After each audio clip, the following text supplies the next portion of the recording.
এবার আসি পিয়ারলেস রিসর্টের কথায়। জায়গা খুব বড়, অনেক অনেক জায়গা জুড়ে এই রিসর্টটা তৈরি হয়েছে। চারপাশ বেশ পরিষ্কার, অনেক সুন্দর সুন্দর ফুলের গাছ তোমরা দেখতে পাবে, সিজনাল ফ্লাওয়ার তো বটেই। আর সামনে রয়েছে বিশাল বড় কংসাবতী নদীর ড্যাম, সাথে রয়েছে বোটিং করার সুবিধা। এই যে সামনে রুমসগুলো দেখতে পাচ্ছ, এগুলো কিন্তু সবই এই পিয়ারলেস রিসর্টেরই। আর সামনে কালো কাচের যে ঘরটা দেখতে পাচ্ছ, সেটা হচ্ছে রেস্টুরেন্ট এরিয়া। ব্রেকফাস্টের, লাঞ্চের এবং ডিনারের সমস্ত অ্যারেঞ্জমেন্টই কিন্তু ওখানেই থাকে। ব্রেকফাস্ট তাও অর্ডার করলে রুমে দিয়ে যাবে, কিন্তু লাঞ্চ আর ডিনার কিন্তু রেস্টুরেন্টে গিয়েই তোমাদের করতে হবে।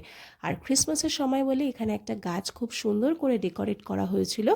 আর সাথে রয়েছে প্লেগ্রাউন্ড, যারা বাচ্চা নিয়ে যাবেন তারা কিন্তু একদম নির্ভয়ে এখানে থাকতে পারবেন, কারণ বাচ্চাদের মনোরঞ্জনের সমস্ত ব্যবস্থা এখানে করা হয়েছে। দোলনা, স্লিপ, ঢেকি, অনেক অনেক খেলার আইটেমস কিন্তু এখানে আছে।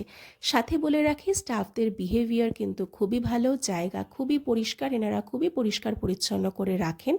আর এই জায়গাটাতে 24 তারিখ রাত্রিবেলায় একটি সাঁওতাল গ্রুপ পারফর্ম করেছিল, যার ভিডিও, শর্ট ভিডিও আমার শর্টসে আপনারা দেখতে পাবেন। সব মিলিয়ে আমার কাছে হোটেলের রিভিউ কিন্তু খুবই ভালো। তোমরা যারা মুকুটমণিপুরে যাবে একবার পিয়ারলেস রিসর্টে থাকতে পারো, ভালো।